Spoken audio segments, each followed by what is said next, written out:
Thank you, everyone for joining. Welcome to the UUBO ICE September series. This is a series of webinars which are being held every Wednesday in the course of September. We're very fortunate to be able to hold this series. We've had in case you're joining us for the first time, we've had a session on crisis management. We've had a session on investigations, ethics, where we discuss things like corporate espionage and personal ethics. This particular session is on dawn raids, and then we will have the final session next week, which is on data privacy and sort of the cross-border implications of that.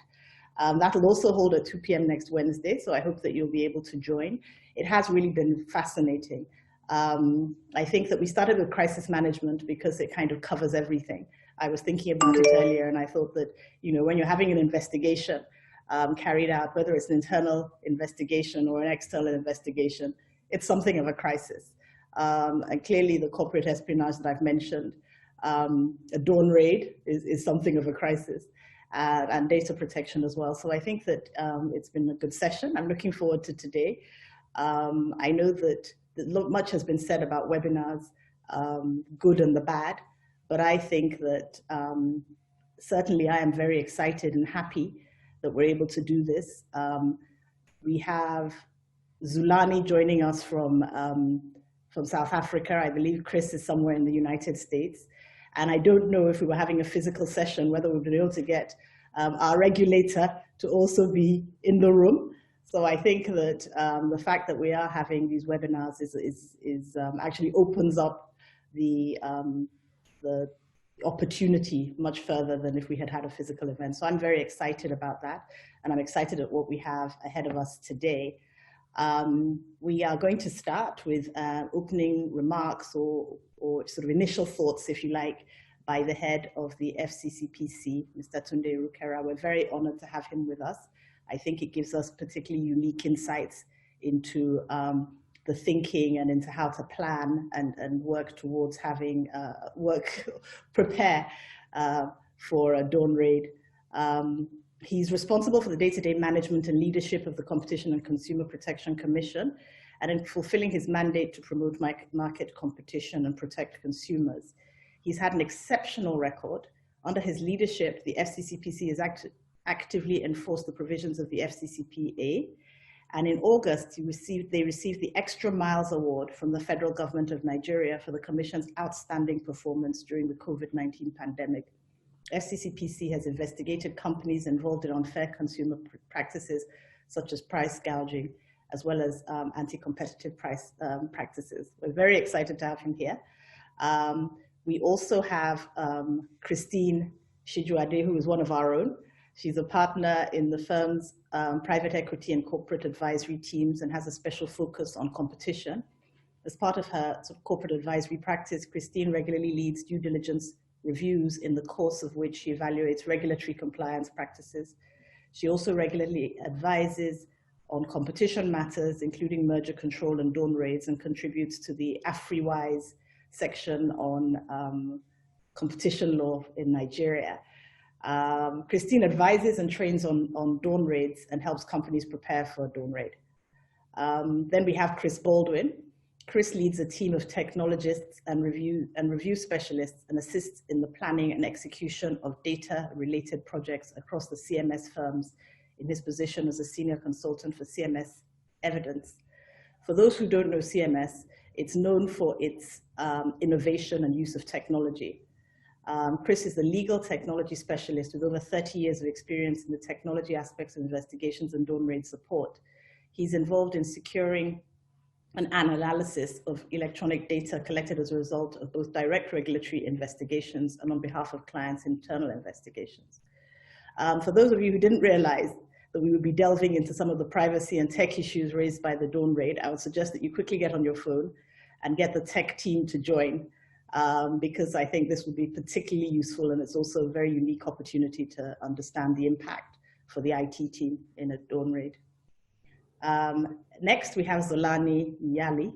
Zolani is a partner in Bowman's Cape Town office in the corporate department and is a member of the competition practice. He advises clients on a variety of competition law matters and has experience across a broad range of business sectors and industries.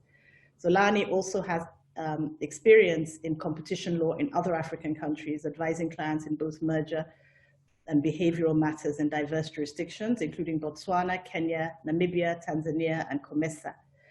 Zolani is a member of the Association of Competition Law Practitioners. His experience across various geographies is hugely useful. And with our law so new, I personally often call on him when we want to know how similar provisions have been interpreted and applied in other African countries. So I think that his insights here will be very useful. Then next is Farida Orimobi. Farida is my co-host and is a central member of the firm's competition team. She has an incredible knowledge of the Competition and Consumer Protection Act. She advises clients on merger control, dawn raids, and on tenders. She has developed a great relationship with the regulator and so is able to resolve issues collaboratively. She has advised clients across sectors, including FMCG and technology. So we will be starting. Now having introduced our speakers, I am Yinka Edu and I'm a partner in the ICE team, which is the Investigations, Compliance and Ethics, as well as other things that I do, banking and finance and capital markets. And I'm very happy to be here and be the co-host today. We'll be starting today with the short opening remarks from our regulator, Mr. Rukera, after which we will move to the discussion with the panelists. Also, gratefully, Mr. Rukera will be joining that discussion. And then we will be moving to the question and answer session. Before we start, just to let you know that the question and answer icon should be on the screen. And if any of the participants wish to ask any questions, please go ahead and put your questions in there and we'll take them at that stage of the program. I thought that, bearing in mind that we don't have a lot of time and so we do need to be quite quick, I just thought that it would be helpful to give a quick sense of what a dawn raid is for those that don't know. And so just to set the context, under the Competition Act, which is the Federal Competition and Consumer Protection Act, the FCCPC may authorize any of its officials or appoint external investigators to carry out a raid in the exercise of its monitoring and enforcement powers. Although internationally referred to as a dawn raid, these visits can take place at any time of the day, not just at dawn. The purpose is to find documentation information which the authorities think will be helpful in their investigations. These raids are made without warning because of the fear that if given warning, the companies may compromise information by shredding documents, deleting emails, preparing a story for the investigators, or tipping off individuals in other locations. We are today giving you some practical tips as to how to handle a dawn raid should one occur.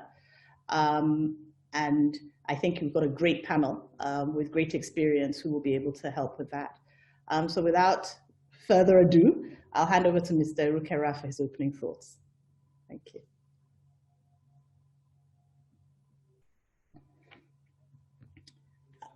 You're on mute, sir. Good afternoon, and thank you very much for inviting me and discussing something that's quite topical. It's quite interesting that it's the one tool that regulators generally don't wake up every morning trying to use. And it's the one tool that most businesses and certainly almost all of industry hope that it's not used on them.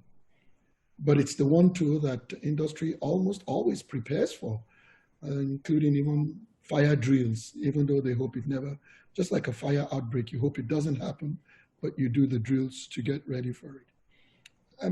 And quite frankly, I think it's inevitable. I think the element of locational visits and surprise are very vital to investigations, and it would depend on different factors. First, it could depend on the nature of the conduct that is the subject of the investigation.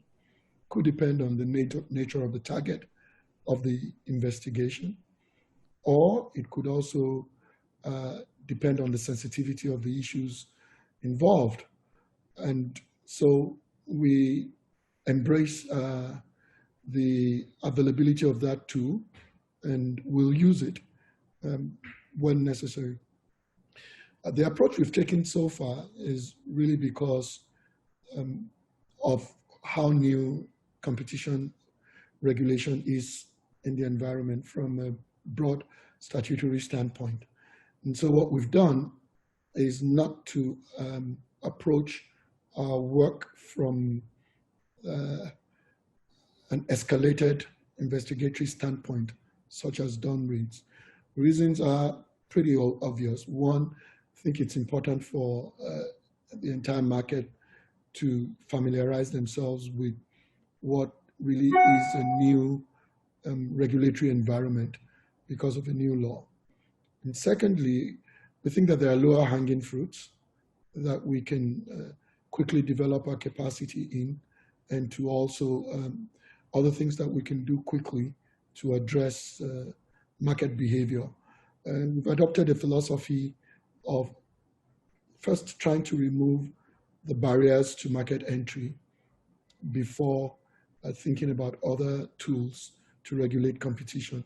And we believe that if we remove the barriers to market entry and the market doesn't, and we hope the market would correct itself and at least, if not eliminate other inappropriate behavior, it would diminish it to a more manageable scope.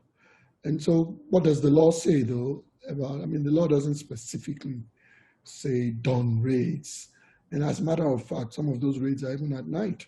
But we've all come to adopt done raids as a best characterization of what it is. But certain provisions of the law, certainly multiple provisions in Section 17, with respect to the functions and of the agency, investigations on whatever it considers necessary with respect to fulfilling its mandate under the law, and then its powers, specifically Section 18, subsection F, and then you've got 28, 29, 30, 148, and then and all of those discuss key provisions of the law with how, with the scope of the authority or the power of the regulator. The one that I'm sure that many of the participants here, certainly council, are interested in is usually the question of the validity of evidence. And we know that the lawyers here who would think about the, what do you call it, the fruit of the bad tree. And so if you conduct a search or a seizure in a manner that is inconsistent with law, whatever you derive from that presents absolutely no evidentiary value. And if what comes out of a done raid has no evidentiary value, then obviously questions the whole raid itself. And so I'd like you to really look at what the powers are with respect to warrants in Section 29. The Commission can secure warrants, but the law also dispenses with warrants where the Commission believes that something inappropriate is happening and the time it would take to get a warrant might be excessive or compromise an investigation. And then, of course, look at all the provisions with respect to obstruction and cooperating, document retention, and providing all the information that the regulator wants. I would say that there's pretty robust provisions with respect to the powers of the regulator to visit. We might call it a raid, but it might be a don't visit. And why would you do this in the first place? One of the biggest reasons why you'd want to do that is you've got some intelligence. Could be a whistleblower, could be other intelligence. It could also be, we don't have a dawn raid yet, but in the past 20 hours, I want to say, there's been discussion that might lead to one, in the sense that someone else in the industry has voluntarily come to speak about what they're doing inappropriately, and we believe that they're the small fish, and so they're looking to exercise any leniency available, and that might lead to a dawn raid in the coming days, actually. And so why would we conduct a dawn raid? It would be to take inventory, get information that would be useful for administrative or potential civil or criminal litigation or processes. The powers, like I've said, you have the powers to enter, to search, to request for production, the circumstances, which is a certain possible violation, or sometimes when we have sufficient information about a violation, which we think your normal investigatory discovery process would not sufficiently address. Then what are the responsibilities of the target of a dawn raid?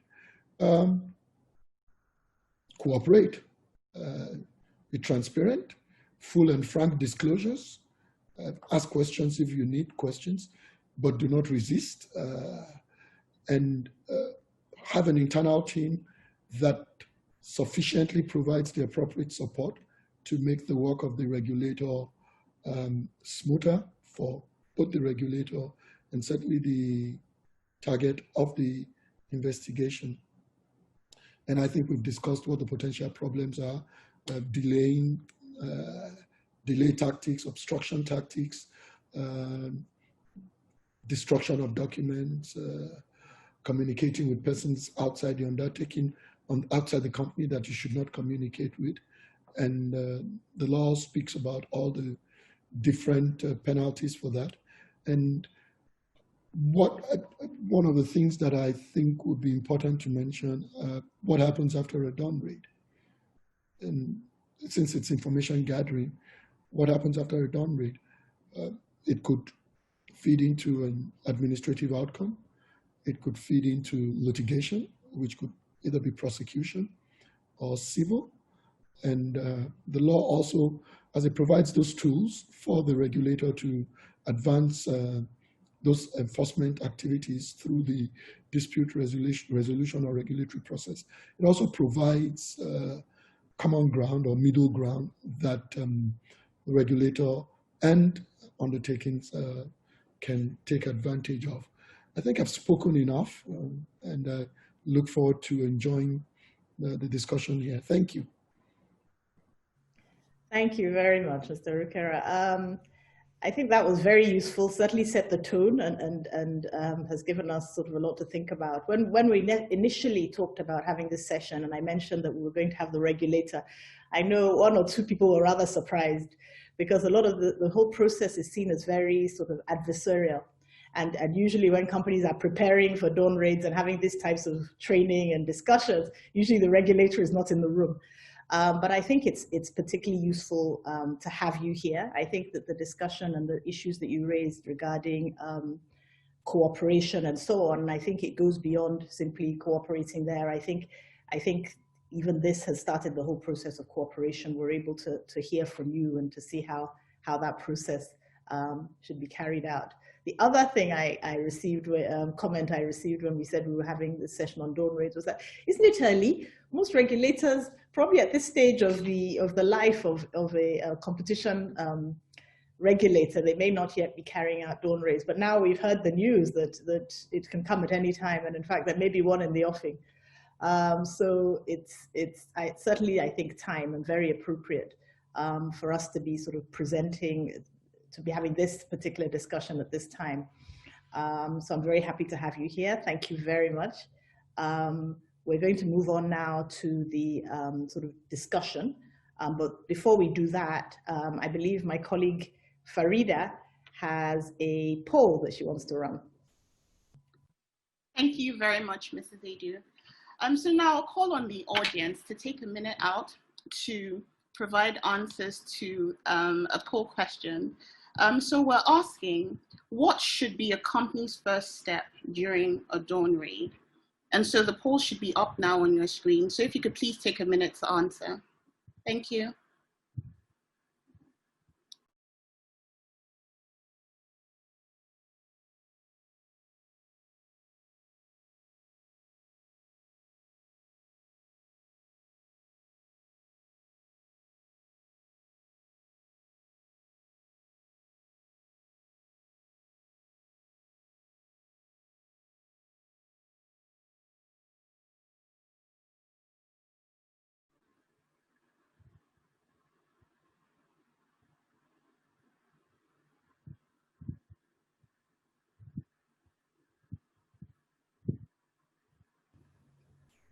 Very interesting responses.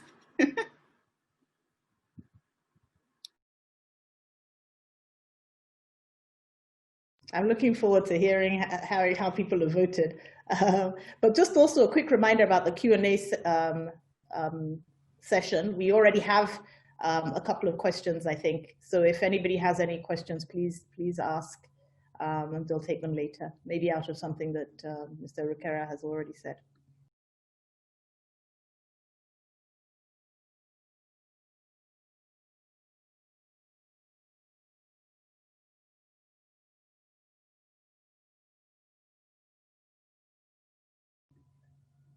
Do we have the results of the poll? We still have a few questions coming in, so I think I'll give everyone about 10 seconds to provide the answers, and then we'll end the poll.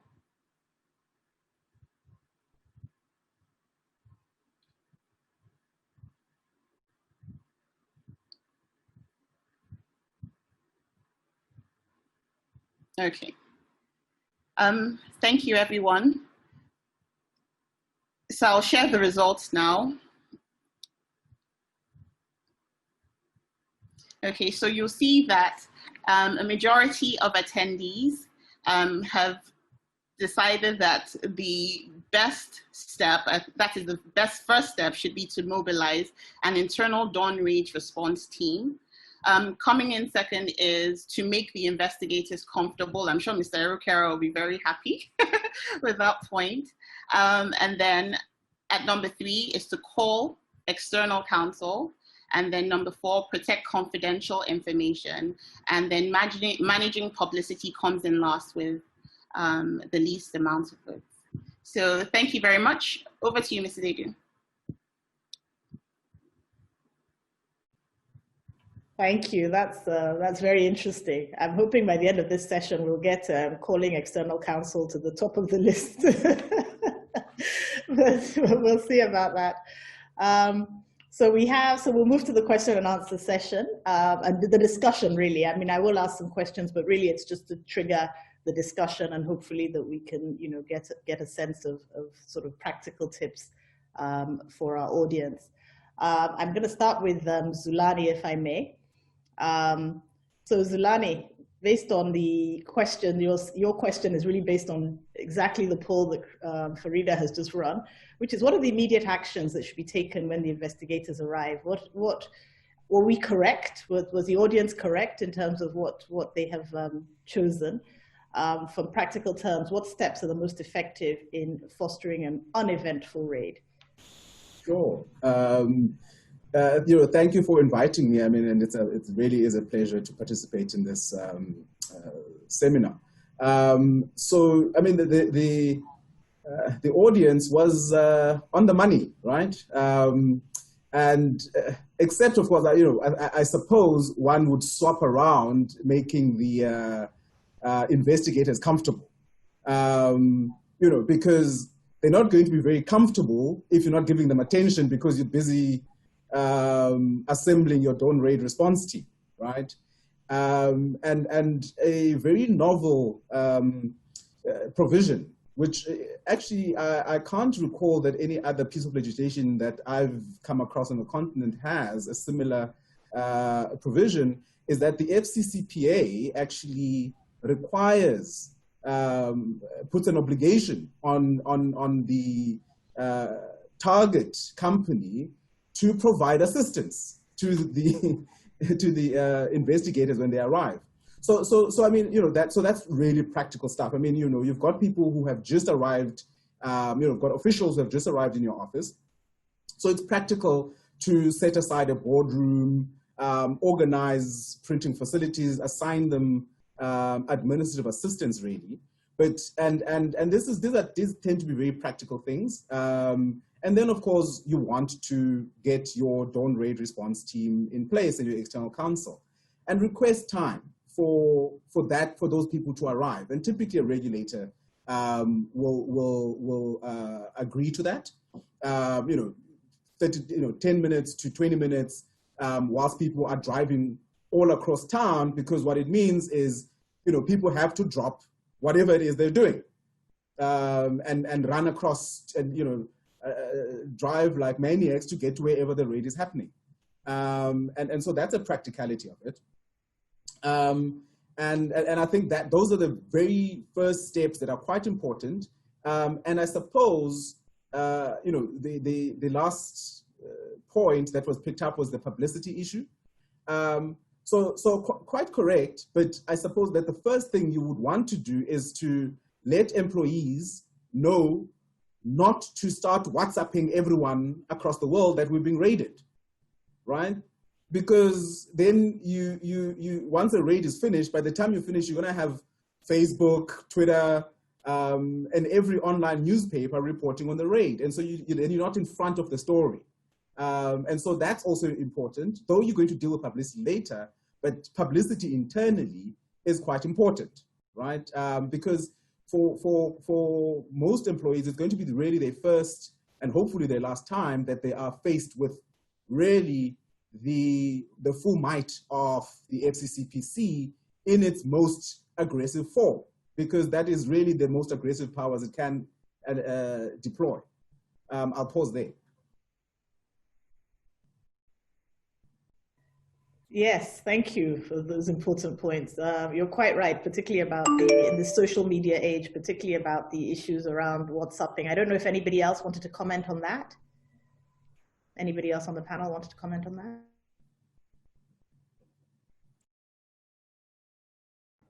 I think Zonani's got it absolutely correct. Although it seems to me like he's more counsel representing companies. I'm grateful to hear him advise clients to provide a boardroom, perhaps some coffee, but we would not consider that a lack of cooperation. There'll be a lot more substantive issues that we would hope for in the process. But yes, that's actually a unique provision in the FCCPA, and I mean, I think it's a good provision, especially for a young environment where businesses, especially the multinationals, they've been with this, they've seen this, and they've dealt with it in different places. And so the regulators are scaling up from a capacity standpoint. And if ultimately the whole purpose of regulation is not necessarily adversarial or punitive, but corrective, then we shouldn't have things that trip the just like the regulators shouldn't trip industry. Industry also should not trip regulators. And if you know what a regulator is looking for, let's just get to it and get through it. And so that's our philosophy with respect to that provision. And I think the point he makes about making sure that you can control communication is obviously very, very important, extremely important. And not only from a publicity standpoint, even from a regulatory standpoint, some of the enforcement we've done in consumer protection somehow have made it out very quickly why the enforcement was going on. And so sometimes, and they came back very negatively. And so some of the investigators perceived what a company portrayed as, felt that they were trolled. That the company, well, the government is in here in your business again. All they want to do is mess with you, affect business. And so it could play out not just from a negative publicity standpoint. It could redound against the target of the investigation. And I think that that's a very important thing to communicate with employees internally, that beyond, sometimes they think they might even be helping by using that as pressure, but it could work against the business. Sorry. So that was sort of the first part. I mean, so the last part, Yinka, which is absolutely critical, of course, right, is that typically, and the FCC, the structure of the FCCPA makes it, at least in my perspective, quite clear that the preference is that the FCCPC conducts its search and seizure operations, as they legally called, under a warrant, right? There is a mechanism, of course, for one without a warrant, but the preference really is that there's a warrant. And so it is absolutely critical that once people are comfortable and good old African hospitality has been dispensed, then you need to actually check the warrant, right? And to make sure that it has been validly issued, it's still valid, the premises that are the subject of the raid are the correct ones, and really that the scope of what is actually expected, and really you talk to typically the person leading the investigation there's always going to be the lead investigator. And so it's about having really a cooperative and collegial conversation, then, once beyond just looking at the procedural aspect of the warrant, and just having the conversation to understand what is it that they're looking for. Are there any specific areas of concern that perhaps they want to prioritize? Get a level of cooperation, because ultimately what you're trying to avoid, in trying to protect the company's interests, right? It's not just, the legal interest that will take some time to continue to protect, but it's a day-to-day trading, right? Because what it does mean is that everyone is pens down, focusing on this raid, and so you want the authority to complete its investigation, at least on that day, as quickly as possible. So that people can get back to work. So that procedural and business aspect, and just getting the rapport right with the lead investigator, is absolutely vital to carrying out an efficient and properly sort of within the parameters of the search warrant raid. Yeah, thanks, Zolani. And just to touch or just to expand on this point about the warrants a little bit more. Yes, you're absolutely right. The warrant has to be obtained, but there are indeed mechanisms where a warrant would not necessarily be obtained. And I know that this is one of the questions that has already come up in the Q&A chat box. And that's in a situation where the commission believes that some sort of violation, whether civil or criminal, has been committed, is being committed, or will be committed. And in those circumstances, the chief executive of the commission would need to depose to an affidavit, essentially verifying that those violations exist before those interim measures can be taken. So in terms of what a company should do when the investigators arrive, in terms of checking the warrant, the first thing would actually be to ask the investigators what they have. So do they have an actual warrant issued by a judge, or whether they have this letter of authority that would be issued by the FCCPC?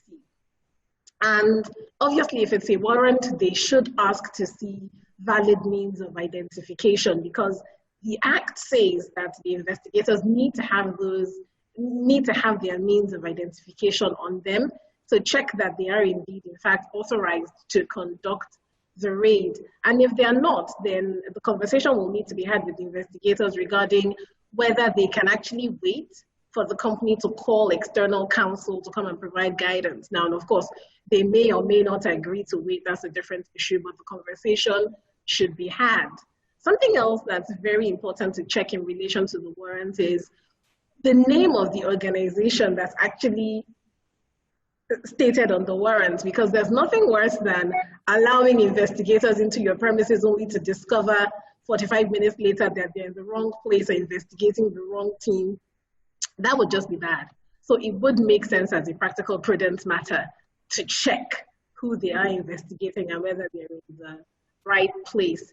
Again, check that the warrant is actually still valid. So the Act says that they can enter the premises once within 30 days.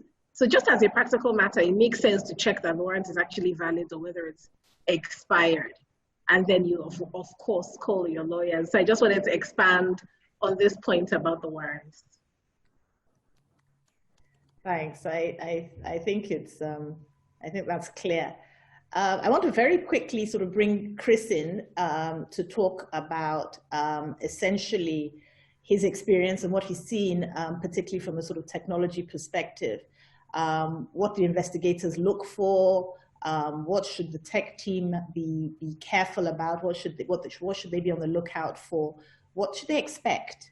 So I don't know if Chris could just take us through that. I had at the beginning suggested that people call their tech team onto the call, into the session, and I hope they've done that so that they can get the benefit of Chris's experience. Okay, well, thank you very much. It's always a bit nerve-wracking to have as many lawyers and legal people on a call like this. So I'll apologize if I talk a little bit in IT speak, but it is an honor to be here and I will share anything that I've learned. It's a particular honor to have Mr. Urakfira on as well. The opportunity to speak with the regulator, the investigating body is very much one that we look forward to. It helps everyone because much of what I'm going to say is about maintaining that spirit of cooperation. It can make a difference far beyond what you may think it could be. Now, I'm going to jump a little bit ahead and kind of go into what the key IT, what we see as the key IT issues when we come in and kind of step you through some of the raids that I've been involved in. I think my current scorecard is about 35 with 3 ongoing ones at the moment. One thing for everyone to remember that a dawn raid isn't a single day event. It may be a week with people on premises. It may be a day, it may be 3 days, but then months of looking over the material is my experience with this. So don't think that it's all over on the day, but be best prepared when you're there. Right, so I know there are a few nervous people in the audience. It's very rare to hear regulators say there's something cooking at the moment and it could happen at any time. So let's all pay attention to each other and do the best that we can.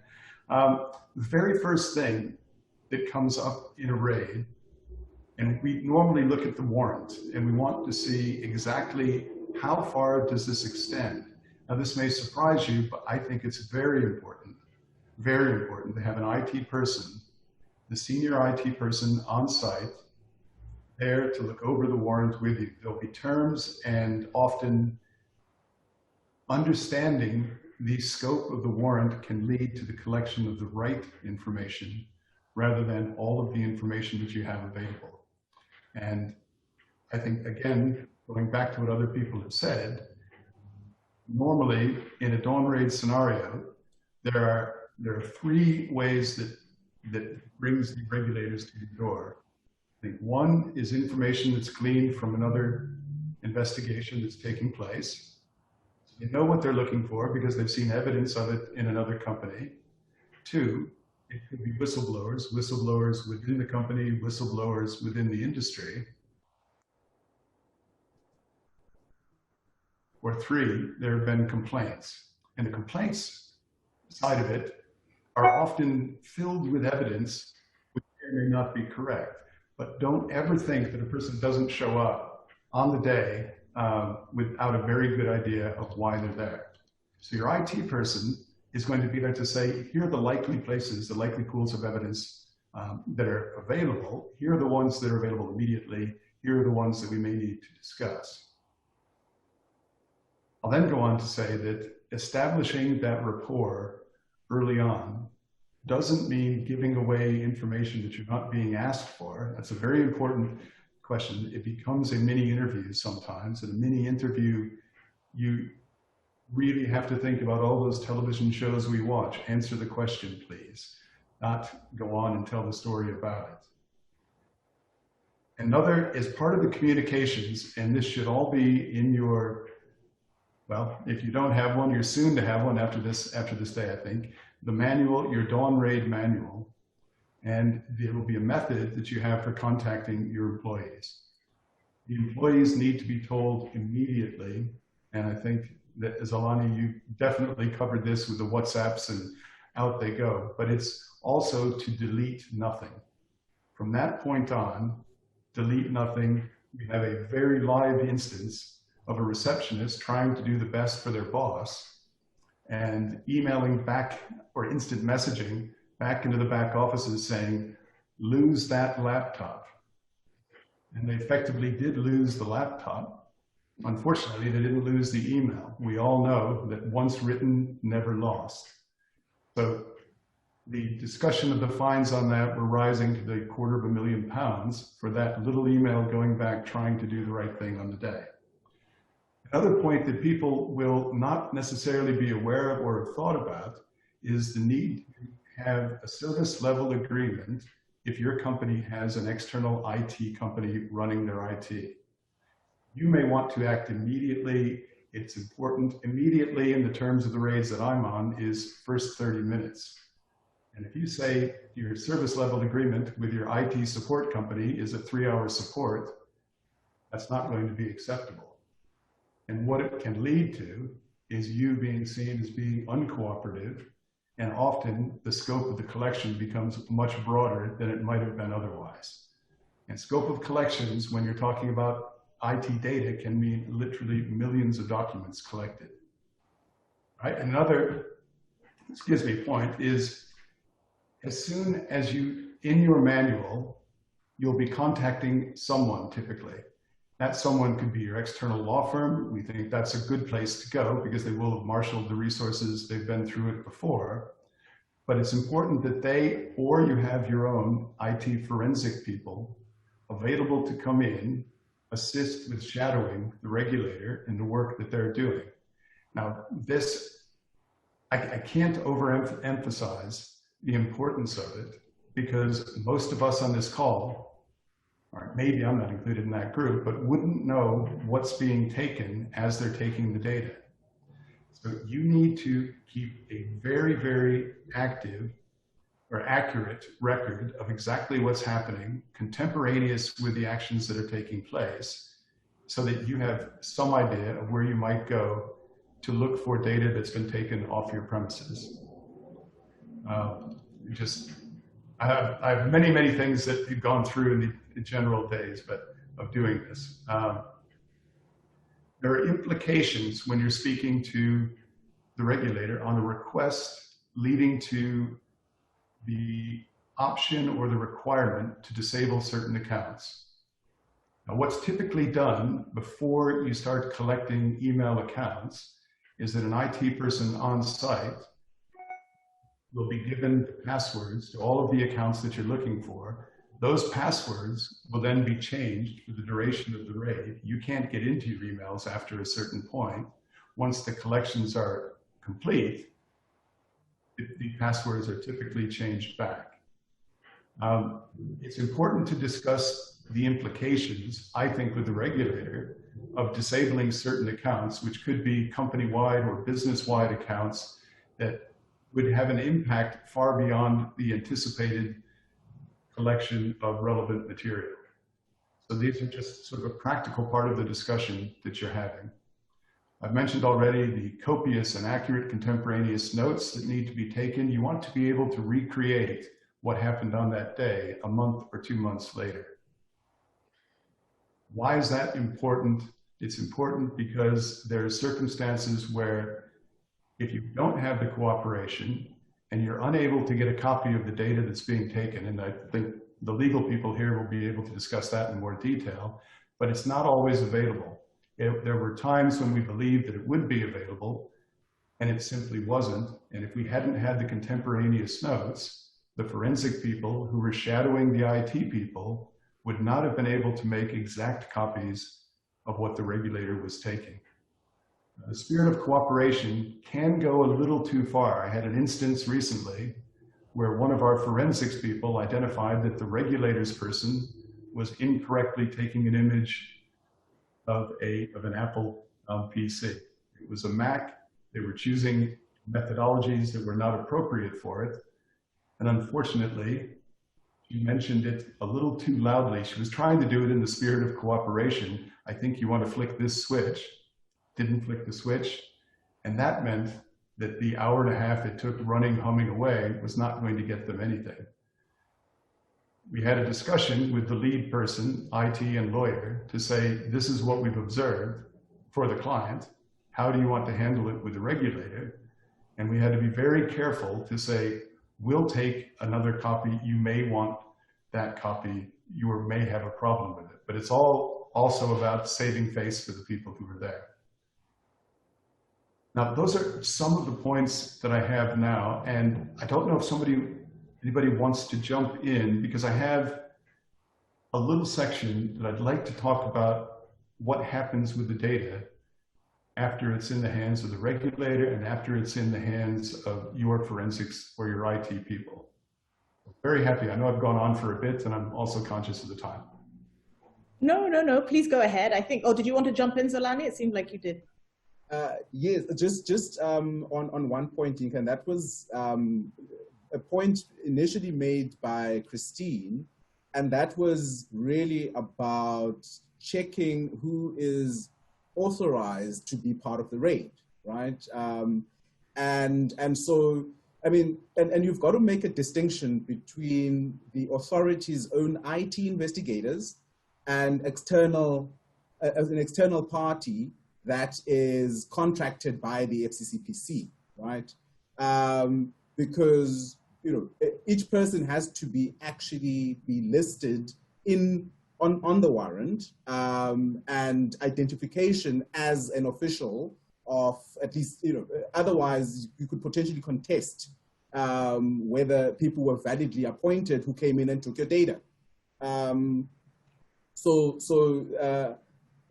that's quite important to differentiate, and at least in the jurisdictions where, you know, where we've certainly participated, the regulators are now caught onto that, that you need to list or at least indicate that you're going to have not necessarily, you know, named individuals, but that, you know, part of it may be contracted to an external service provider. Why? Because obviously that has privacy implications. You know, you've got, you know, people that you don't know suddenly have access to information, and so that's quite important. Then the last part, obviously, that Chris mentioned was about shadowing, which I think we'll talk about later. I mean, it is absolutely vital. Typically, and again, you know, part of the reason to marshal the resources of external counsel is because they have the resources to try and to come on board and not only shadow the IT personnel, but also the legal team or the economists or whoever is part of the FCCPC team, because ultimately at the end of the day, once or whenever the investigation ends, in fact, even if it's 2 or 3 days, by the end of each day, people got to sleep at some point, right? So at the end of each day, you've got to try to recreate that day. What questions were asked? What responses were given? Where did the investigators go? What did they take? What did they look at? Who said what, jokingly or seriously? You know, so all of that has got to be, because ultimately, you know, live, you're having to protect companies' interests, you're having to counsel, and also you're trying to get to have employees who are understandably frazzled, and so, and what happens when people are under pressure? They talk. So Yeah. No, absolutely. And I think that one issue that I guess sort of naturally comes up now is actually that issue of privacy, confidentiality, maybe privilege around sort of documents. And particularly, I think from the legal angle, but also from the IT angle, if basically they've taken they've copied your whole system, how, and some of the information there may not be, maybe information that is privileged or that is confidential, etc. Just around that whole topic, it would be interesting to get some views on that. Can I just jump in with a technical view, because this comes up in almost every raid that I've been involved with for the last 5 years, and my history with it goes almost 20 years back, 25 if anyone's counting. But in the last 5 years, we've seen a move to taking more data rather than less. The cost of processing and looking at the data has decreased. This has led to issues with how do you handle privileged data? If you're taking the lawyer's email account, you know that most of that could be privileged. Agreements need to be made, spirit of cooperation, about what can be done by the regulator with the data that's been taken. And this is often in those weeks following the raid. You may say, here are the searches that we will allow you to run, which are likely to result in privileged information being identified, and then agree to sit, often with the regulator's technology person, in a dark room. I've done this with the CMA, I've done this with the FCA, and we sit down and the technical people, excuse me, will go through the data with reasonable searches, taking the emails and the families that are potentially privileged and put them to one side. Now, if you show that you're knowledgeable in that area, we've never had any problems with those negotiations. They don't want to see your privileged material. That's not what they're there for. They're there to see the data that is relevant to the particular investigation. It's a real challenge though, because it's in their hands if you're the client, and it's a challenge for the regulator to be seen as not overstepping the authority that they have by looking at data that they're not supposed to see. So I see it as becoming more rather than less of an issue. It's very difficult to say, here's an inbox. Oh, by the way, these 3 emails out of the 40 or 50,000 that we each generate per year or receive are likely to be privileged. So it tends to be an after the raid issue to me. Just one to add on to that. I mean, Chris, I mean, that the other real issue, I suppose, even with more younger regulators or less experienced investigators, is, privilege really presents a problem, right? Because you want to assert privilege of a document, and then investigator turns around and says, well, but in order for me to know that it's privileged, I need to first look at it. You're like, but no, you can't look at it. I'm telling you, it's privileged. And then obviously sort of, as Chris mentioned, a mechanism where you sort of then agree, okay, because we're disputing whether there's privilege or not, let's put these aside, and a week or so later, once everything is calmed down, we'll then revisit and deal with those documents. But it is absolutely critical to assert privilege, and at least in your jurisdiction. And this is important for companies or for local subsidiaries that are part of global multinationals. And that's because of the different rules pertaining to privilege in different jurisdictions. In some jurisdictions, it may be that your failure to assert privilege at that time is construed as a waiver of your privilege, which in your jurisdiction may actually not be the case. You may just be like, okay, you know what? Or you were just trying to be cooperative and not trying to antagonize the investigator or the investigation team. But it is actually quite critical, particularly if regulators nowadays cooperate. There's certainly no longer sort of a national focus only. They share opinions, views, experiences, and also about ongoing investigations. And the last thing you would want is suddenly a document that was shared between Nigeria, the Nigerian office, and the US office, is now treated for US purposes as if privilege was waived because the Nigerian office didn't assert privilege over it. Well, if I may, so I think these are very important points you've raised. There are two things I'd like to add to that Zolani has said and that Chris has said. The approach we've taken internally, at least in our discussions, to data is dual, in the sense that we focus first on exactly what we're trying to discover. And the regulatory approach to that discovery is to seek it in however form that the target of the investigation maintains it, including in multiple forms. And so we could ask for hard copies of emails or take laptops and say, we want cyber copies also. And rightly so, because if for any reason something is not on the laptop, if there's a timeline that doesn't show up on the laptop, on the computer, when you see it on the cyber copies, you're able to track and tell if they're concealing anything from you.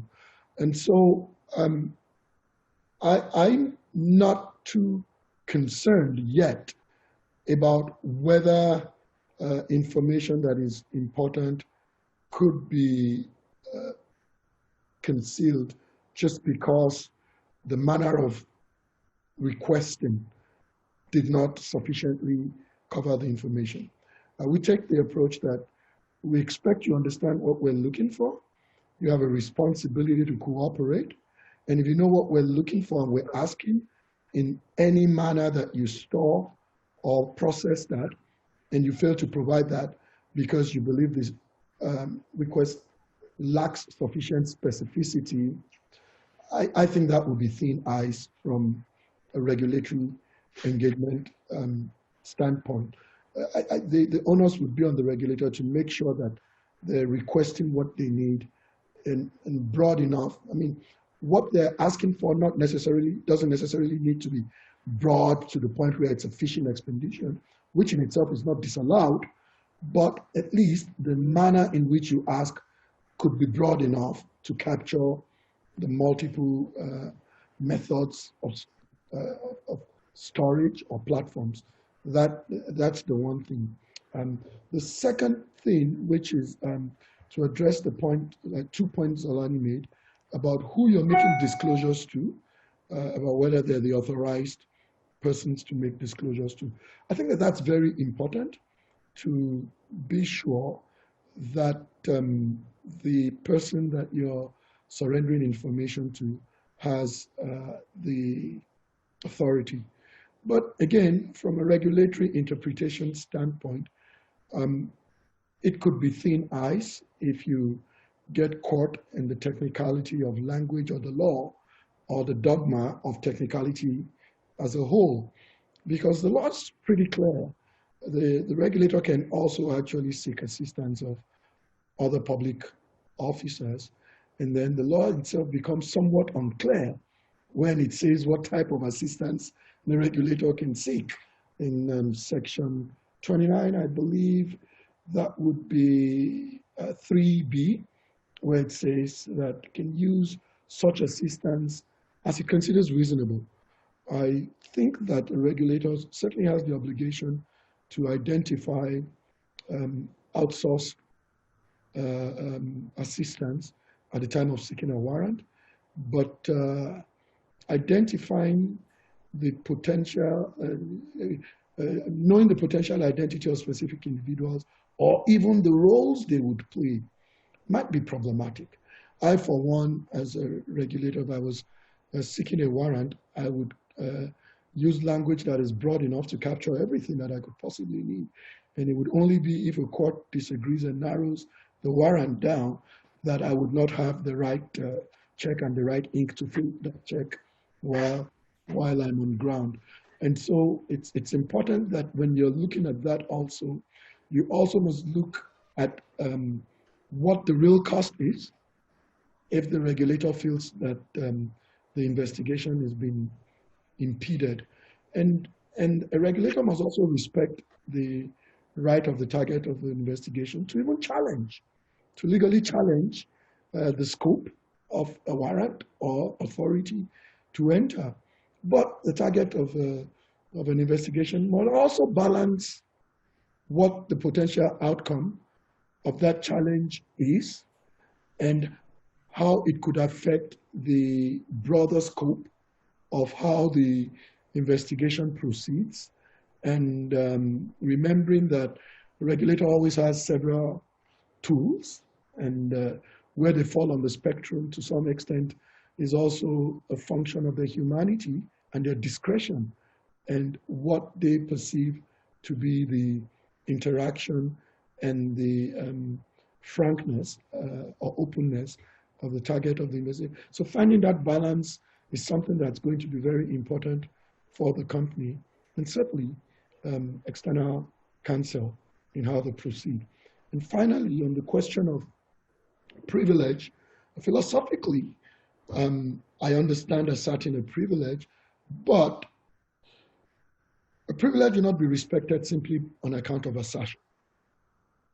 I think the most important part of a privilege assertion is protecting the record, at least at that point, because it's unlikely that you have a regulator who would simply back off because you characterize something as privileged.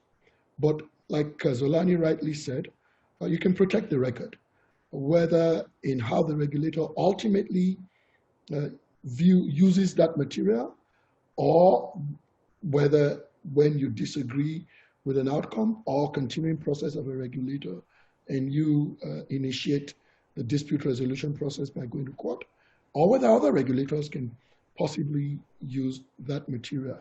So I would say that it's best for counsel to recognize the privilege assertion mostly from a protection of record, not an objection that will immediately be respected or perhaps even be resolved right there on site, like Chris earlier mentioned.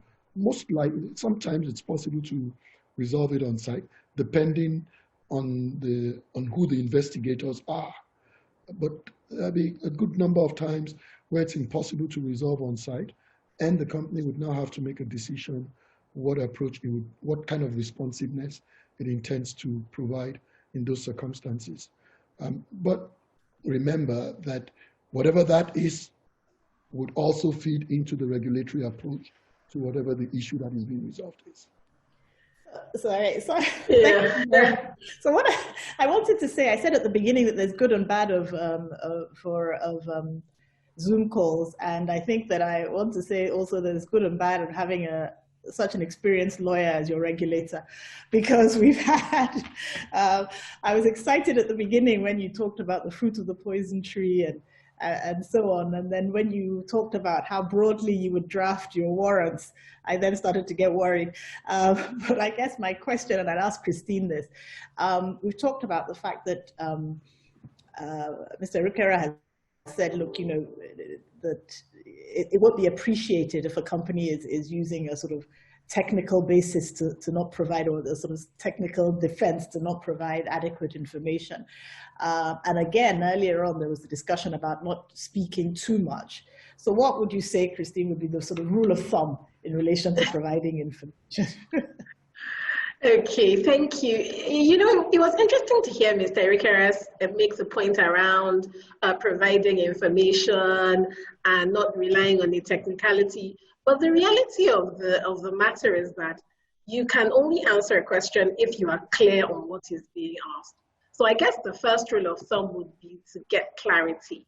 If the investigator is asking you a question and you're not clear, rather than rambling and providing information that you haven't necessarily been asked, it's always better to get clarity. Ask the investigator, does this relate to the investigation? Get clarity on what exactly it is they require you to provide, whether by way of information or documentation. And you know, there are situations where, for example, an employee doesn't know the answer to the question, again, rather than speculating or guessing, always better to either call a supervisor in or refer the investigator to the relevant department where that question would be appropriately answered, because you certainly don't want to find yourself in a situation where, in the spirit of being honest and proactive, you provide information that's either inaccurate or, again, I hate to say it, but again, would have been covered by privilege. So that would certainly be my rule of thumb. And I guess the last would be, you don't necessarily need to answer questions that would lead to an admission of guilt, especially if your lawyer is not present in the room.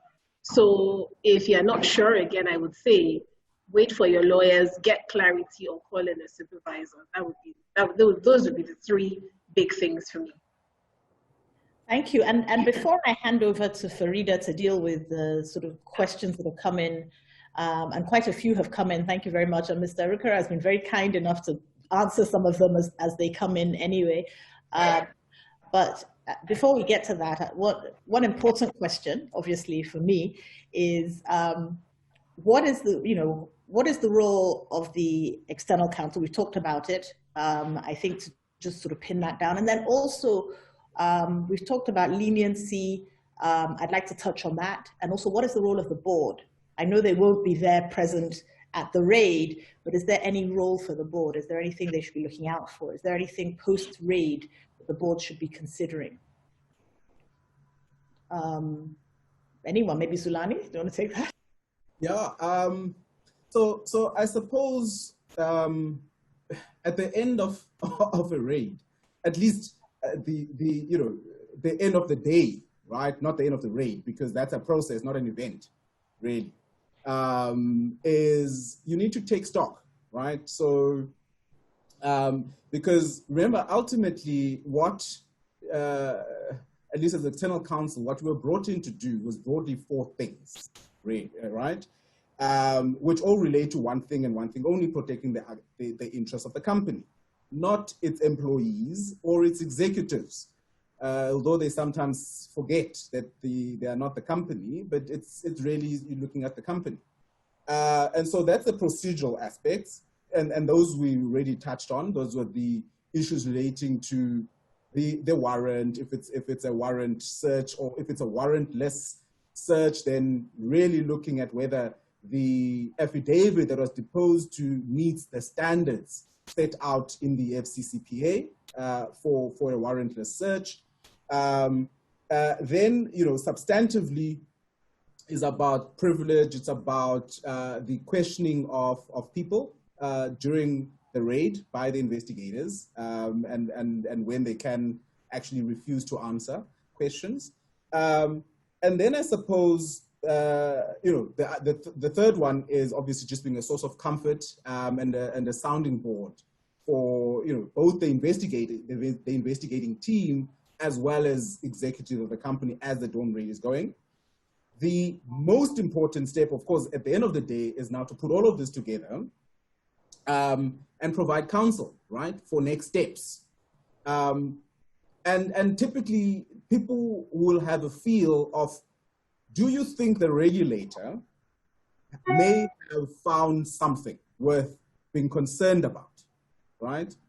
And that's because you have a very short period of time before the regulator actually then does its analysis of the documents, finds conduct that is a contravention of the law, and then now has enough evidence to prosecute. You can save yourself that pain if ultimately, within a very short space of time, you have to report to the executives as well as the board of the company and advise on your assessment of risk and whether some form of leniency should be applied for. Now, the FCCPA, as far as I can see, is silent on leniency. But it doesn't mean that a leniency regime doesn't exist. I mean, we only had, in South Africa, we had the leniency provisions in the Act only put in place 18 months ago. But we've had a leniency regime going back 10 years or so. and that's because as a prosecutor, obviously, the FCCPC has all the powers to determine who it prosecutes and who it doesn't prosecute. And it may be in the interest of justice and really the more public interest that it not prosecute you at that point in time, because it can prosecute others, right? It's got enough evidence on you, and now you have an incentive to tell on the others, right? And so you can apply for leniency. But applying for leniency is no small measure, right? Because you're pretty much then admitting to the conduct and saying in return, can I get either no penalty or a very low penalty, and you won't refer me to criminal prosecution. So and that typically, there's a very, very narrow period to be able to do that, and for it to be still useful for a regulator to listen to you. Because remember, they've raided you now, right? So they've got the evidence, they've got some documents, but they may have missed some because of the search terms that they may have used from an IT perspective when they were searching your servers. So the search terms may not have been broad enough to cover the other more problematic documents, which of course are useful to you in getting Mr. Irukera and his team to say, well, we may have raided you, but hang on, you know what? We're still willing to actually give you total immunity or partial immunity. So that's really the fundamental thing. And obviously, the company must take a decision around that. But yours is to really counsel at the end of the day. And so all of the steps we've been talking about now really lead up to what do you say to the board?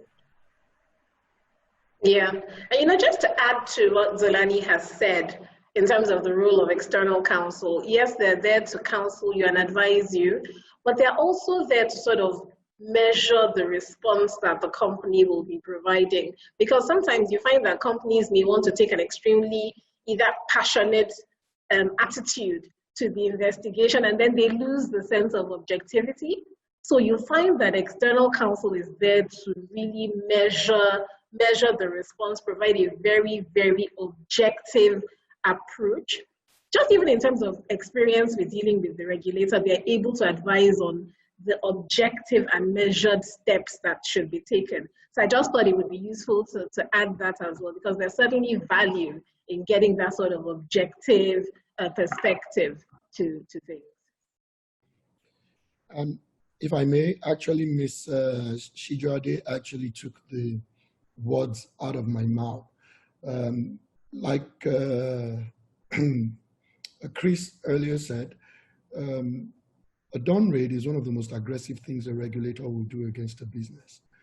And I think one of the questions characterizes what the potential for what the situation would be. One of the questions I read about what if there's law enforcement, if there's commotion, if the place is chaotic, if you have employees who feel like Voltron, who must defend the company to the very last. And it's external counsel who can really assess that situation and make sure that there is some level of objectivity. And beyond that is, and part of what I'm saying is, although as a regulator, but also, I mean, a former record of being counsel also, is that external counsel can really, can take a good look at you and tell you what they think the problems are, just based on what has happened and what they know, whether from the regulator or representing other people. And so they can quickly run the end game and be preemptive. My experience as counsel, and certainly more so as a regulator, is that if someone walks through my door before something goes wrong, they get a smile. If you walk through my door after something goes on, you're going to get a grunt. But if you don't walk through my door at all, the only thing you get from me is a snarl. And so external counsel can be the measure of that. And that's a very, very important piece of the process. It's an extremely important piece of the process. Even in leniency, I don't expect a company to come and tell me everything they've done wrong. At best, they want to discuss with me what can get them out of the problem they have. But with external counsel, they can tell external counsel everything that could possibly go wrong. And external counsel can say to them, Tunde is not nearly as smart to see these other things. Or they might tell you that, you know, he's got the nose of a dog. He's probably going to sniff and find these other things that were not the subject or the object that brought him in here in the first place. And so damage control is literally an important part of getting external counsel in. The only thing I would say is where external counsel is not that, what they might end up doing is aggravating the situation.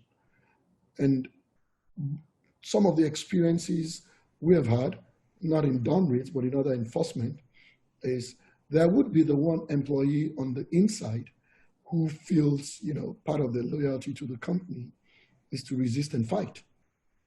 Or the external counsel who would come and at that point try to lecture the regulator about the law. And what those things do, even though the regulator must still reserve, the regulator must respect a company's right to reserve their right for protection under the law. What I have seen, and this is in my personal experience, in the raids that I have, well, not done raids, but in the enforcement that I have participated in, is that there is a certain manner, not measure, certain manner of resistance and challenge that only escalates the situation. As a matter of fact, a few of the investigations that we have had that went beyond on-site enforcement was actually responses or conduct by an operative, whether outside counsel or an employee of the company who wants to demonstrate either loyalty to the company or demonstrate incredible knowledge of the law and how fastidious they are about representing their clients to the very best of their abilities. And what that does is potentially could escalate situations. I remember on one occasion where the question to me was, if it was rhetorical, I would have just been quiet and allowed the person to answer the question, but it wasn't rhetorical. It was very condescending and very sarcastic about, well, so now that you say this, I suppose that there's no clarity about what you're looking for. We don't even know if it is this or that. So maybe it would be better if you knew exactly what you were looking for. And I just responded and said, you know what? Now that you put it that way, I want both this and that. And those are situations that can occur right there when things get impassioned. So it's very, very important to have an internal team that recognizes how to proceed, and external counsel who possibly might even know the regulator. Not as individuals, but their philosophy and their approach to their work. And one of the things I always advise companies is do a stakeholder mapping where you get to know who your regulators are, what the philosophy of that regulator is, and how they approach their work. And sometimes they even become predictable. You can literally say, if they're doing this, this is where they're headed. And only external counsel can develop that kind of knowledge over a period of time. And so getting the right external counsel could be make or mar. Thank you. Thank you very much. I think that's a fantastic point at which to finish this part of the session. I think it's been absolute gold dust. I'm going to hand over to Farida to take over for the rest of the session and to deal with the questions that have been coming in thick and fast. Thank you very much, Mrs. Adu. So we have a couple of questions for the panelists. So we'll take very quick responses. So before we sort of delve into the general Q&A session, we have a couple of questions for the panelists, and then we'll sort of push out our last poll for the day. So the question is, what should a company do at the end of the dawn raid? I know Mr. Erukera has spoken a bit to this point, and he stated that essentially the FCCPC might sort of start litigation against the company or administrative action. I know Zulani also spoke to this point as well when he said that the company should essentially recreate the day. But we just want a few points from each of the panelists on what a company's last action, so to speak, should be after an investigation has been concluded. So maybe we'll start off with Zulani.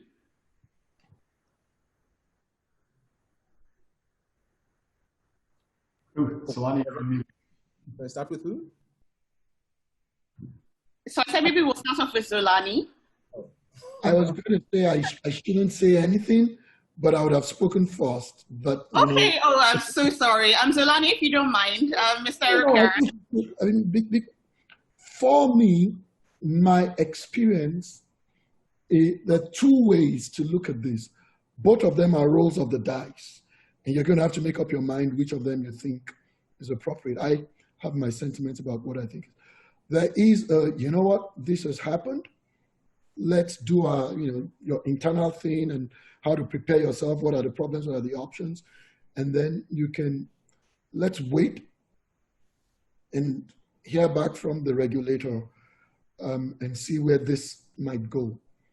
The other one is, all right, this has happened. Let's engage. I advise engagement. I thoroughly advise engagement immediately. The engagement, is to at least, all right, here's where things are. Are there things that we could be doing in addition to what you've done? Is there ways to assist this investigation to make it quicker? Certainly make it cheaper, because obviously the cost of an investigation is significant. And if that engagement should be, again, don't engage unless you're willing to be full and frank. Because it's at that engagement table you can start to have conversations about what the regulator considers really vital. I mean, so there are things that would make us go in somewhere. And there are things that would discover that would be far more serious to us than why we went in at all. And so it's an engagement that will assist with narrowing things down. And there are other things that an investigator will find that would be a completely different line that they might open immediately or reserve to pursue down the line. And so an engagement they're the brownie points that would determine if they go down that road or not, or how they would approach even where they decide to go. What I've found many times is that the people I work with, when they come back to the office, the first thing is, all right, so now that we have this, did you see what that is? Oh my, so they themselves are trying to figure out how to proceed. I suppose a dawn raid might be slightly different, but there's no way investigator would come back, review material and not begin to figure out how to proceed. And so an early engagement there can guide or sometimes even modify how an investigator proceeds. So I'd say after the raid, engage. Can I just very quickly on a technical aspect, something that I've seen after the raid, secure all of the data that's potentially going to be relevant. We've been in situations where the regulators have reserved the right to come back after they've had a period of 2 or 3 weeks to start to get their heads around the data that they've collected. And we want our clients to be in a position of knowing that the damage that's been done. So the raid is over, the wash up is over of the raid, but they may spend the next week saying, what position are we in? And that's where their research, internal research, tends to come in just to understand their position. Particularly important in a cartel situation where you've picked up one of the small fish. The small fish is looking at their liability. It could be a bet the company situation, and their opportunity is to turn around and say, we've spent weeks, and this is a real case, we've spent weeks trying to find the worst things that we've done that point to the rest of the cartel in exchange for the leniency that we hope to come to our client. We know that we aren't who they're after, but we know that we have the data to prove it. So it turns the whole thing upside down. We're not trying to prove that we're good. We're trying to show everything that we've done that's wrong, that's within what we think the regulator wants. And that's counsel, that's to the board. I mean, my presentation was to the board with counsel, external and internal, to decide the best way forward. And you have to work with evidence. You have to work with facts. You have to work with what you think the regulator will find. And hopefully you've already found it. I'll leave it on that. Okay, so from my perspective, I think there's three things, Farida, to your question. So it's know your data so that you can check exposure, okay? And so it may mean mirroring the servers, literally, and running a search. And there's AI tools that exist that do that. We certainly have those. You have those tools, so which a regulator might not have. But thankfully your lawyers do. So then, as Mr. Irukera says, know your regulator. Is it the type of regulator that tends to take a sledgehammer to everything? Or is it the type of regulator that sees reason, right? Because depending on how your regulator goes, that informs your strategy. Whether you're going to go on an all-out war, or you are going to go out and actually engage with the regulator to try to clear the slate, provide more evidence, get leniency. That's really about you knowing your regulator. Your strategy really does rest on that. And then I think the final one, which is in two parts, is managing, particularly if you're a large company, your PR. And if you're also listed, that may have implications from a listings perspective. So those are things you then need to start worrying about. Absolutely agree with you. In fact, Zelani, it's interesting that you mentioned the point about listed companies, because I was going to touch on that. I know that there are a couple of listed organizations in here, so in the audience. So I know that this is a question that tends to come up. They might need to engage with the Nigerian Stock Exchange, because even the fact of the dawn raid itself might constitute price-sensitive information that could affect the price of the company's shares. So certainly there would need to be engagement with all of the company's regulators, not just the FCCPC. But I would have to agree with Mr. Irukera, engagement is important. And again, this goes back to the point about having external counsel who would advise you on the sort of regulator that you're dealing with. But ultimately, if you don't engage, you won't even have a sense of whether or not you need to go into battle, or you need to just keep engaging and hoping to find some sort of cordial resolution to the issue. And then ultimately, of course, you need to prepare for the future. You need to assess what has happened in the dawn raid, what they found, and prepare for, one, engaging on the current investigation and planning for any future investigations that could come up. But yes, absolutely agree with you on that.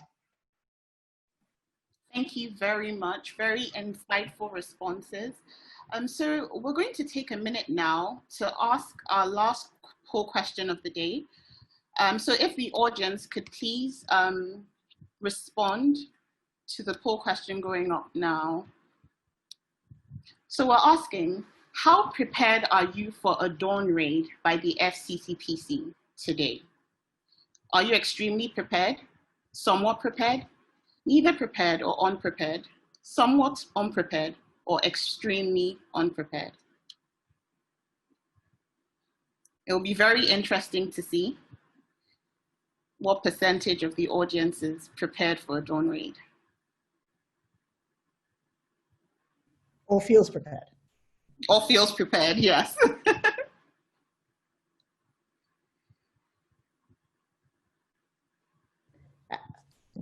As we're doing it, actually, as people are filling that in, I saw that one of the questions, and I know we're running out of time, which is why I'm kind of bumping it up. One of the questions actually is who should form part of the dawn raid team, and I'm sure Chris will have ideas as to who, whether that it's important to include IT in that. Unquestionably, I will go with the IT needs to be part of the team, but you're also looking at HR people, which is not always considered. We have to reassure the company or the employees of the company that data protection, data privacy, all of these issues don't really apply in a dawn raid situation. They may think it does, but also to reassure them used for a specific purpose. That's an area that's often missed, because afterwards you may have employees who are genuinely very concerned, and probably more concerned than they should be about it. So those are two that I would just mention should be included.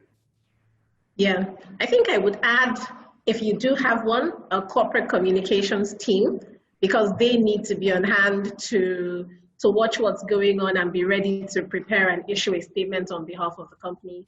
So that's one. And I think internal counsel, if the company has one, certainly from the very beginning has to be part of an internal response team. Thank you. So I'll share the results of the poll now. A majority of our attendees have stated that they're somewhat prepared, and close to that, a majority of the attendees have also stated that they're somewhat unprepared. And then coming in third, extremely unprepared, then neither prepared nor unprepared, but just 4% of our audience is extremely prepared for a dawn raid. So that's very interesting. So moving from this now, we'd like to ask our panelists one last question, which is in relation to essentially your top tips for a dawn raid. And once a company is faced with a dawn raid, what are your top tips, or your top tip for dealing with a dawn raid?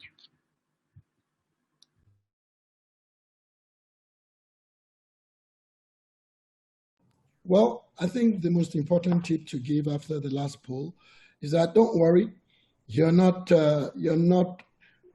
less prepared than the regulator. But the most important tip, what I have found with regulators all over the world, and more so in Nigeria and perhaps Africa, is frankness and cooperation. You must recognize, I mean, regulators in very strong environments are very clear in their mind that they're not opposing counsel, you're not opposing parties, and as far as they're concerned, you owe the obligation.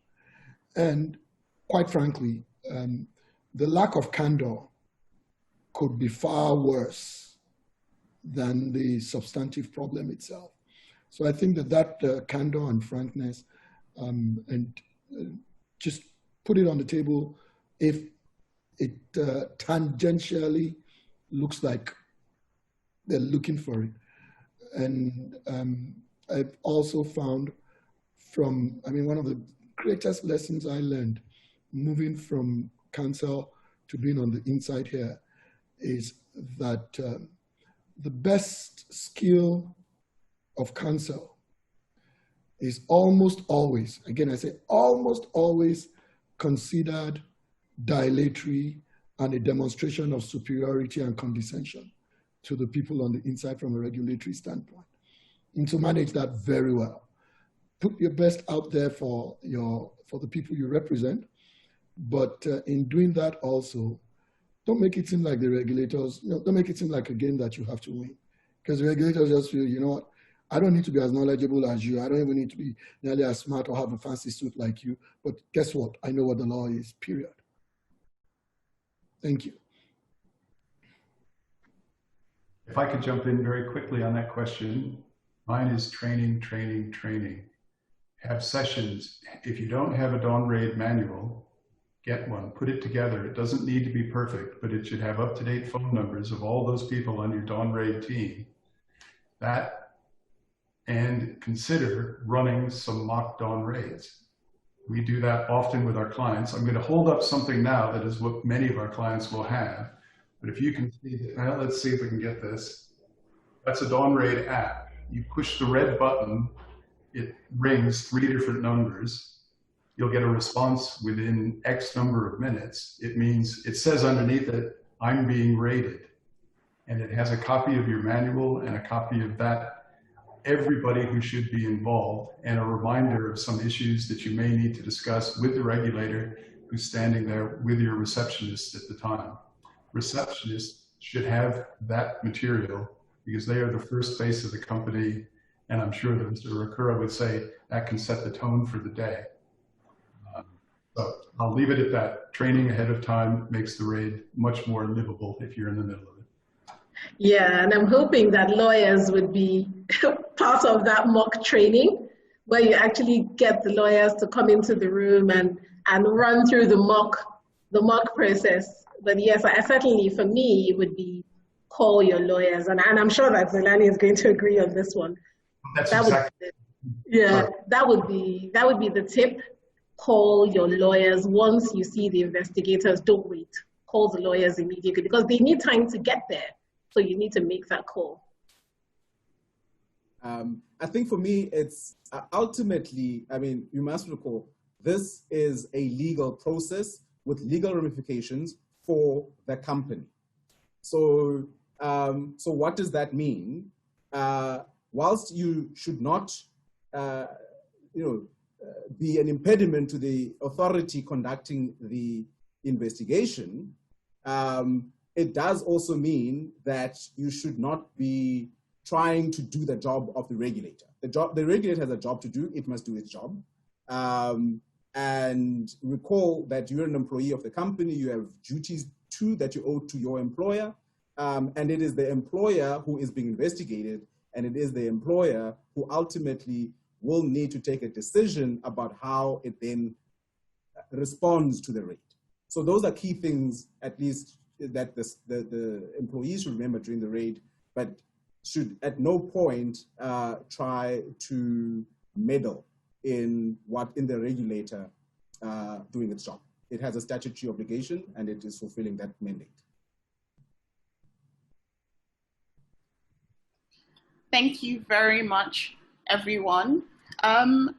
I think we might have time for just one or two questions from the audience. I see that Mr. Erukera has answered quite a few questions. So because we're running out of time, we'll just take a couple of questions. So we have a question that asked about the FCCPC's leniency policy. They want to know if the FCCPC has a leniency policy in place. That's a good question. I mean, and we do have we're currently working out a broad leniency regime, but on a daily basis, we're exercising prosecutorial discretion, and we're doing it for different things, in exchange for information, in exchange for testimony. And so we, on a daily basis, exercising what the parameters or the key features of a leniency program is, and immunizing people where there needs to be. But in the coming, we're writing regulations right now, and certainly there will be a formal standalone leniency regime. Thank you very much, Mr. Erukera.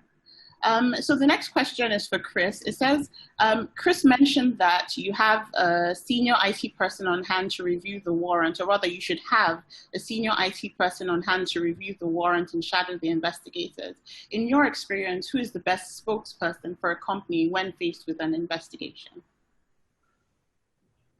It may have been misinterpreted that the IT person should be there with the lawyers, both external and internal, for that discussion.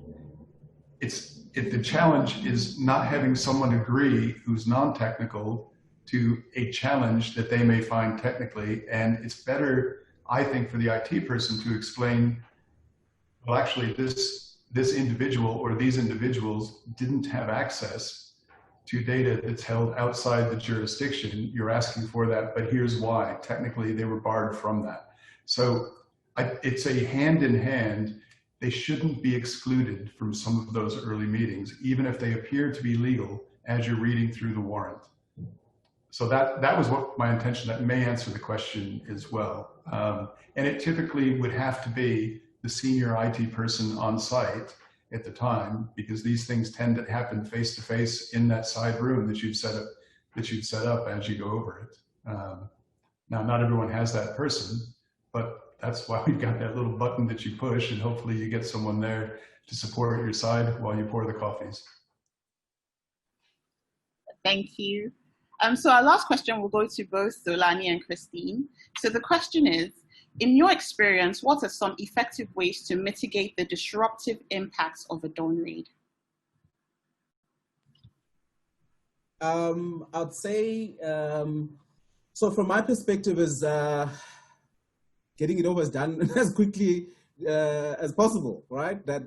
And so having that senior IT person in the room is absolutely vital, because most of the information, I mean, these days, most information is online, right? And for cybersecurity purposes, it's password protected, there's firewalls and all of those things.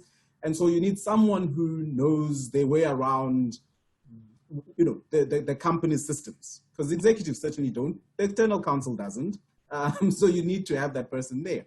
And that really is it. And you know, being very clear and discussing with the lead investigator the parameters of their search up front, and you know, being helpful in unlocking any obstacles that they meet during the day when they're doing the raid. That certainly means that, you know, what could have been a 2-day process, because you're there to agree both process as well as sort of unlocking challenges, may then end up being a day long. It might be a very long day, but at least it's 1 day that you've lost of trading and not 2 days of trading or longer.